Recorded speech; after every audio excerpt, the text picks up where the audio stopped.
야당이 일하기 싫어가지고 탄핵소추안 냈다 그러는데 그러면 여당은 책임 정치하겠다 그랬잖아요. 180석 가지고. 법무부 장관이 검찰총장의 비위 사실이 만약에 있다면 어떤 자료나 보고 자료를 본다면 그것 또한 법무부 장관의 그렇죠. 직무 아닙니까? 그분 진심이에요. 그분 머릿속에는 윤석열밖에 없어요. 네. 앞으로 발전 가능성이 높다는 얘기니까요. 네.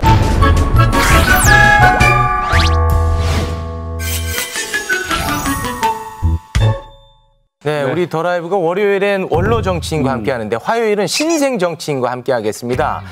두 분이 당선 횟수를 합쳐봐야 1선입니다. 네, 평균 연령 37세. 두 분을 한번 만나보겠습니다. 금배지는 있지만 인지도가 전혀 없는 장경태 더불어민주당 의원과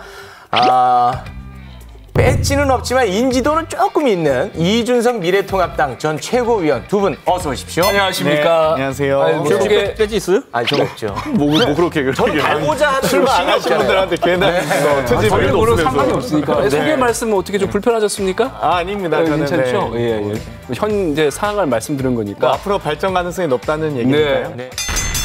이제로 좀 넘어가 보겠습니다. 주호영 원내대표가 또 쏘아 올린 내용이 있습니다. 먼저 영상으로 보고 오시죠.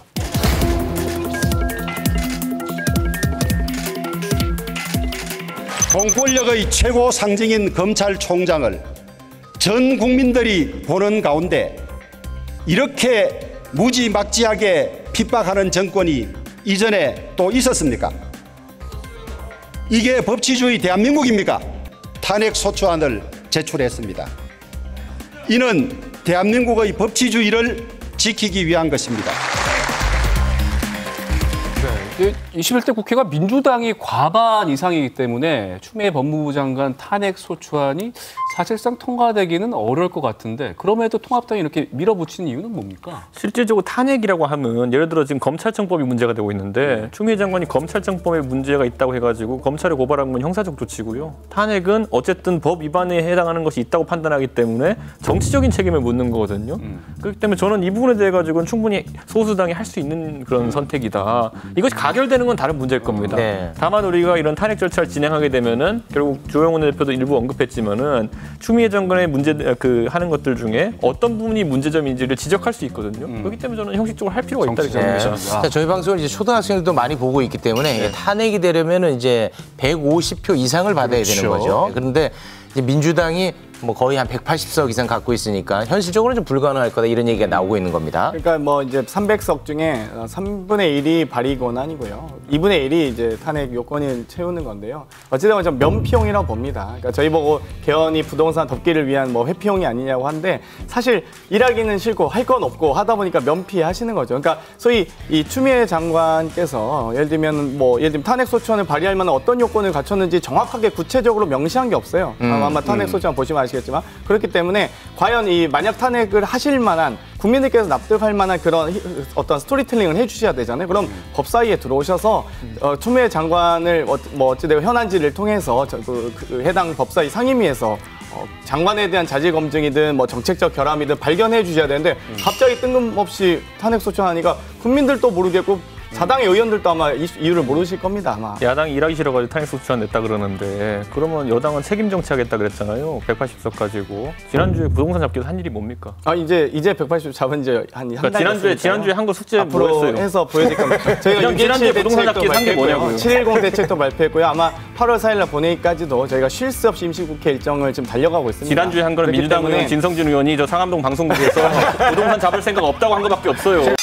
부동산 이슈가 아니니까 네, 탄핵 관련된 내용인데 이게 어떻게 명분은 뭐 충분히 타당하다고 생각하십니까? 저는 명분이라는 건요. 네. 지금 시점에서 자 아까 정치적인 얘기라고 했잖아요. 보면은 그러니까 직을 수행한 데 있어가지고 추미애 장관이 지금까지 뭐 특정 검사 한동훈 검사에 대해 가지고 했던 사실상의 공격들, 윤석열 총장에 대해서 사실 했던 공격들 이런 것들이 사실 검찰 조직의 관리에 대한 조직의 수장으로서 적절하지 않다. 그 중간에 검찰청법에 위배된다고 저희가 판단하는 부분도 있는 것이고 저는 최근에 보면 추미애 장관이 그리고 또 하나 저는 이건 물론 소장에 넣진 않았지만은 다소 정치적인 발언이 많아졌다 이런 생각을 해요. 왜냐하면은 뭐 부동산 관련 발언들을 하시는데 거기에 대해서 법무부 장관이 왜 하냐 그랬더니 국무위원이니까 해도 된다.